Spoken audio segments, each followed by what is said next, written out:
ನಮಸ್ತೆ ಸ್ನೇಹಿತರೆ. ಬಹಳಷ್ಟು ಜನರಿಗೆ ನಮ್ಮ ಸೊಸೈಟಿಯಲ್ಲಿ ಅವರದೇ ಆದ ಒಂದು ಥಾಟ್ಸ್ ಅನ್ನೋದು ಇದ್ದೇ ಇರುತ್ತದೆ. ಅದೇನೆಂದರೆ ಟ್ರೇಡಿಂಗ್ ಅಂದರೆ ಗ್ಯಾಂಬ್ಲಿಂಗ್ ಎಂದು. ಇದರ ಬಗೆಗಿನ ವ್ಯತ್ಯಾಸವನ್ನು ತೋರಿಸುವ ಪ್ರಯತ್ನ ಇದಾಗಿದೆ.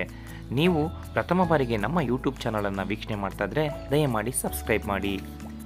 ಈ ಟ್ರೇಡಿಂಗ್ ಮತ್ತು ಗ್ಯಾಂಬ್ಲಿಂಗ್ ನಡುವೆ ಇರುವಂತಹ ವ್ಯತ್ಯಾಸವನ್ನು ನೋಡಿದಾಗ ಗ್ಯಾಂಬ್ಲಿಂಗ್ನಲ್ಲಿ ಎಲ್ಲ ಹಣವನ್ನು ಕಳೆದುಕೊಳ್ಳುತ್ತೇವೆ. ಅದೇ ಟ್ರೇಡಿಂಗ್ನಲ್ಲಿ ಪರ್ಸೆಂಟೇಜ್ ಆಫ್ ಹಣವನ್ನು ಮಾತ್ರ ನಾವು ಲಾಸ್ ಆಗುತ್ತೇವೆ. ಗ್ಯಾಂಬ್ಲಿಂಗ್ನಲ್ಲಿ ನಾವು ಒಂದು ಆಟವನ್ನು ಆಡುತ್ತೇವೆ, ಅಲ್ಲಿ ಸಂಪೂರ್ಣ ಹಣವನ್ನು ನಾವು ಕಳೆದುಕೊಳ್ಳುತ್ತೇವೆ. ಇಲ್ಲಿ 100 ರೂಪಾಯಿ ಬೆಟ್ ಕಟ್ಟಿದ್ದರೆ ಒಂದು ವೇಳೆ ಸೋತರೆ ಅದು ನಷ್ಟವಾಗುತ್ತದೆ. ಇದನ್ನೇ ಗ್ಯಾಂಬ್ಲಿಂಗ್ ಅನ್ನೋದು. ಇನ್ನು ಟ್ರೇಡಿಂಗ್ನಲ್ಲಿ ನಾವು ಅದೇ 100 ರೂಪಾಯಿಯಿಂದ ಟ್ರೇಡಿಂಗ್ ಮಾಡ್ತೀವಿ ಅಂದರೆ ನಮ್ಮ ಅನಾಲಿಸಿಸ್ ತಪ್ಪಾಗಿದ್ದರೆ ಅದು ನಷ್ಟವಾಗುತ್ತದೆ. ಎಂದರೆ ನಾವು 5 ರೂಪಾಯಿ ನಷ್ಟದಿಂದ ಎಕ್ಸಿಟ್ ಆಗ್ಬೋದು, ಅಥವಾ 10 ರೂಪಾಯಿ, 15 ರೂಪಾಯಿ, 20 ರೂಪಾಯಿ ಈ ರೀತಿ ನಷ್ಟದಲ್ಲಿ ನಾವು ಆ ಶೇರ್ನಿಂದ ಎಕ್ಸಿಟ್ ಆಗ್ಬೋದು. ಹಾಗಾಗಿ ನಾವು ಈ ರಿಸ್ಕನ್ನು ಮ್ಯಾನೇಜ್ ಮಾಡ್ಬೋದು. ಈ ರಿಸ್ಕ್ ಮ್ಯಾನೇಜ್ಮೆಂಟ್ ಇರದೆ ಕಂಪ್ಲೀಟಾಗಿ ಲಾಸ್ ಆಗುವುದೇ ಗ್ಯಾಂಬ್ಲಿಂಗ್. ಇದುವೇ ದೊಡ್ಡ ವ್ಯತ್ಯಾಸ. ಇನ್ನು ಎರಡನೇದು, ಈ ಗ್ಯಾಂಬ್ಲಿಂಗ್ ಅನ್ನೋದು ಕೆಲಸ ಮಾಡೋದೇ ಅದೃಷ್ಟದ ಮೇಲೆ. ಅದೇ ಟ್ರೇಡಿಂಗ್ ಅನ್ನೋದು ಅನಾಲಿಸಿಸ್ನ ಮೂಲಕ ಮಾಡುವಂಥದ್ದು. ಇಲ್ಲಿ ಗ್ಯಾಂಬ್ಲಿಂಗ್ನಲ್ಲಿ ನಾವು ಒಂದು ದಾಳವನ್ನು ಹಾಕಿದಾಗ ಯಾವುದು ಬೀಳುವುದು ಎಂದು ತಿಳಿಯೋದಿಲ್ಲ. ಅದು ಅದೃಷ್ಟವಿದ್ದರೆ ಮಾತ್ರ ನಮಗೆ ದಕ್ಕುವಂಥದ್ದು. ಇದಕ್ಕೆ ಲಕ್ ಇರಬೇಕು ಅಂತ ಹೇಳ್ತಾರೆ, ನಸೀಬಿರಬೇಕು ಅಂತ ಹೇಳ್ತಾರೆ. ಅದೇ ಟ್ರೇಡಿಂಗ್ ಅನ್ನೋದು ಕಂಪ್ಲೀಟಾಗಿ ಅನಾಲಿಸಿಸ್ನಿಂದ ಆಗಿದ್ದು.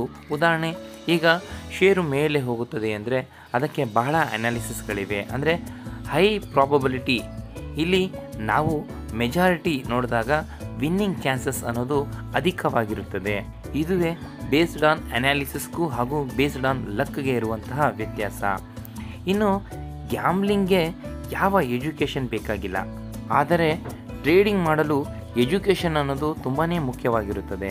ಇಲ್ಲಿ ಟ್ರೇಡಿಂಗ್ನಲ್ಲಿ ಬಹಳಷ್ಟು ನಷ್ಟಗೊಂಡವರು ದೂಷಿಸುವುದು ಏಕೆಂದರೆ ಅವರಿಗೆ ಈ ಟ್ರೇಡಿಂಗ್ ಅನ್ನೋ ಎಜುಕೇಷನ್ ಇರದೆ ಹಣವನ್ನು ನಷ್ಟಗೊಂಡಿರುತ್ತಾರೆ. ಈ ಟ್ರೇಡಿಂಗಾಗಿ ನಾವು ಇಂಜಿನಿಯರ್ಸ್ಗಳು, ಅಕೌಂಟೆಂಟ್ಗಳು ಓದುವ ಹಾಗೆ ಓದುವುದಲ್ಲ. ಆದರೂ ನಾವು ಈ ಟ್ರೇಡಿಂಗನ್ನು ಕಲಿಯಲು ಕೆಲವು ಸಮಯವನ್ನು ಕೊಡಬೇಕಾಗುತ್ತದೆ. ನಾವು ಸ್ವಲ್ಪ ಸಮಯವನ್ನು ಇದನ್ನು ಕಲಿಯಲು ಉತ್ಸಾಹ ತೋರಿಸಿದರೆ, ಸಮಯ ನೀಡಿದ್ದೇ ಆದರೆ ಈ ಟ್ರೇಡಿಂಗ್ನಿಂದ ನಾವು ಹಣ ಗಳಿಸ್ಬೋದು. ಗ್ಯಾಂಬ್ಲಿಂಗ್ ಬಗ್ಗೆ ಹೇಳೋದಕ್ಕೆ ಏನೂ ಇಲ್ಲ, ನೀವು ಅರ್ಥ ಮಾಡ್ಕೊಂಡಿರ್ತೀರ.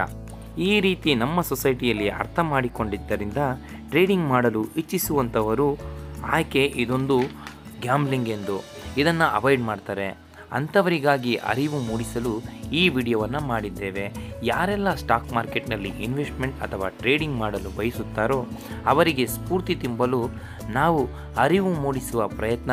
ನಿಮಗೆ ಇಷ್ಟವಾಗಿದ್ದರೆ ಲೈಕ್ ಮಾಡಿ, ಶೇರ್ ಮಾಡಿ, ಸಬ್ಸ್ಕ್ರೈಬ್ ಮಾಡಿ. ಧನ್ಯವಾದಗಳು.